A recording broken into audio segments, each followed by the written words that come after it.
This is Mark Gunn Media. Hit it! Hello, my name is Mark Gunn. Welcome to Gunshots Straight from the Hip. The views expressed in this podcast are those of the host and not reflective of anyone else. Today's topic, Black Lives Matter and the voices of the past.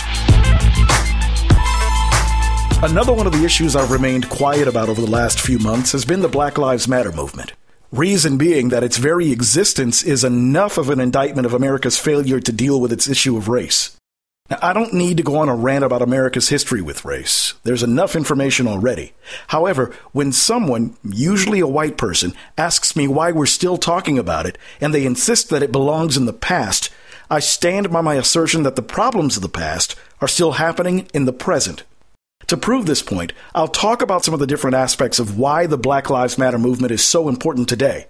Keep in mind that the voices you'll hear are from as far back as the late 1950s to the late 1960s. Say race relations to most white people, and they want to talk about riots.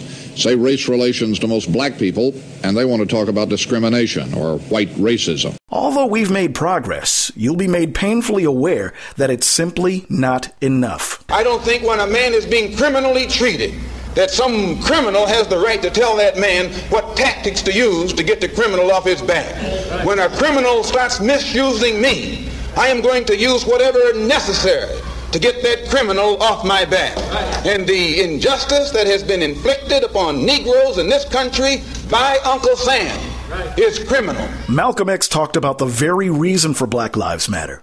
You've seen the headlines regarding abusive police practices and the killing of unarmed black people. There are those that question the tactics of Black Lives Matter, and some that have even questioned as to why they haven't been labeled as a hate group. And if we tell you that Negroes are being shot down illegally, unjustly, and those Negroes should do something to protect themselves, you say you're advocating violence. Admittedly, there have been some on the fringes that have called for violence.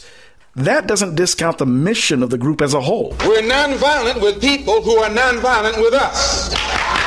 But we are not nonviolent with anyone who is violent with us. However, one of the oldest tactics used to dissuade any movement for positive change is to divide and conquer. When you talk about the administration, when you talk about containment, are you talking about containing the acts of violence or near violence, or are you talking about containing the Negro's effort to secure for himself the equality that is the birthright of all people? We're talking about containing the militant struggle. Stop what you are doing, and let's go back to the old way of doing it by sitting around the table and parceling out a few minor steps here and there. But this is not enough any longer. There always seems to be a need to dilute the effectiveness of any protest through either infiltration or propaganda. And if somebody tries to take you right to the root of your problem, they say that that man's a hate teacher. The All Lives Matter mantra is another perfect example of this. Now, we all know that all lives matter, but in the context of what's been happening to people of color, it comes off as disingenuous. Now, this was done back in the 60s during the Civil Rights Movement as well. The white power structure, to slow down that struggle for freedom and human dignity, uses tricks. 100 years ago, they could do it with chains. And one of the tricks that they've invented is this token integration, to give the so-called Negro leaders to accept a few token crumbs of integration that don't solve any problem for the masses of black people in this country whatsoever, but it does make the hand-picked Negroes be satisfied to slow down the cry of the masses. Just as it was back then, there are some so-called leaders today that are indeed working against the interest of the masses. Black Lives Matter is also about the ongoing struggle for black autonomy, black power, if you will. It means dignity. It doesn't mean violence. It means integrity. It doesn't mean anti-white. It means pride in being black. It means you're willing to cooperate with your white brother and sister if they're going to cooperate with you in terms of giving you the same things that they have. And I contend that the cry of black power is at bottom a reaction to the reluctance of white power to make the kind of changes necessary to make justice a reality for the Negro. Watts, Los Angeles, Ferguson, St. Louis, all cities that erupted in violence as a partial response to what's been happening between blacks and the police. Unfortunately, they've also been the primary focus of those that want to discredit the overwhelming majority of peaceful protests. I think we've got to see that a riot is the language of the unheard. And what is it that America has failed to hear? It has failed to hear that the economic plight of the Negro poor has worsened over the last few years. Just as it was back then, there's still a lot of denial as to the severity of the racial problem in America. If you look at social media, you're finding that more blacks are talking about arming ourselves as a means of protecting our families. Back in the day, such actions were considered radical or extreme. The rebellions that we see are merely dress rehearsals for the revolution that's to come. We better get ourselves some guns and prepare ourselves. Today, not so much. Increasing numbers will turn to violence if nonviolent methods fail. That is the threat America faces. Again, what's being presented here is not designed to scare anyone.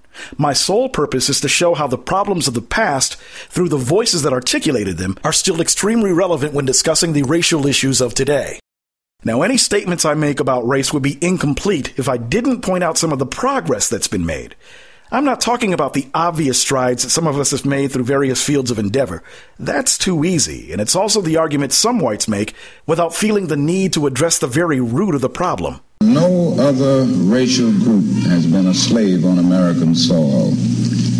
It's nice to say other people were down and they got up. The other thing is that the Negro has had high visibility. And because of the prejudices existing in this country, his color has been against him. It's been against them, and they've used this to keep him from moving up. Luckily, we've had white allies throughout history that have always understood the problem and their role in solving it. White man says that I've done it on my own, let the Negro do it. But he doesn't realize that the Negro has an outstanding characteristic of color, and that makes him, in this country, unequal right from the beginning. Yeah, I feel that the Negro feels neglected in the fact that we do have a double standard of law enforcement. There's going to have to be a drastic change of attitude among the whites. They're going to have to begin to respect Negroes as human beings instead of just as a racial problem. One of the problems is that not enough of these allies are speaking forcefully enough. They're not holding other whites accountable. Not enough of us as black people are holding other blacks accountable when it comes to the ongoing fratricide in our communities. The question, and rightfully so, is being asked, if Black Lives Matter, why do we continue to kill each other? What some that ask don't see are the ongoing efforts to stem the tide of violence in black communities that are as much a part of the Black Lives Matter movement as anything else. Then again, there is a painfully sobering reality that must also be dealt with because it's another uncomfortable truth of American history. I don't think that very much will be achieved nonviolently, because the whole structure of the United States was built on violence, and the white man acquired everything that he has today by violence. So I don't believe that the black man can be nonviolent and expect to achieve equality or anything else soon. At the end of the day, the question remains as it was asked almost 50 years ago. How long before there's complete equality of the races in this country? Some of the answers, depending on your point of view, are either hopeful or delusional. Either way, they're just as relevant now as they were back then. In the next 10 or 15 years, we will have equality if we can get enough unity together within the Negroes right now. We will feel fairly comfortable within 50 years. 10 years at the most. And if not, the whole heavens and earth is going to erupt with violence. You see, we are not going to take this anymore. So the question remains, how long will it be before we have true racial equality in this country? We're getting closer in that, just as in the past, white America is continuing to be exposed to our ongoing problems through the almost to the second pervasive nature of social media. You're seeing and hearing the thoughts of those that live these experiences every day, making it increasingly more difficult to turn a blind eye or bury your head in the sand. Media is getting a little better at recognizing the value of our stories, even if the reasons are for profit and ratings. The next question becomes, what are you going to do about it? Groups like Black Lives Matter are most effective when keeping these issues in the forefront of our collective consciousness, by continuing to pressure elected officials to address our concerns, and by not selling out to those same officials through endorsements. Now, you can either continue to sit on the sidelines and do nothing, join the Black Lives Matter movement or any organization dedicated to fighting for the rights of those being oppressed, or you can do what so many Americans are already doing every single day. Continue to have those uncomfortable conversations about race and do what you can as an individual to make things better for all of us. Perhaps the worst thing that could happen in the context of all this is that I could play this very podcast a few years from now and it would be just as relevant then. I really would hate to do that because it would say more about this country and its hypocrisy than anything else. Pretty much what audio clips from 50 years ago say about us now.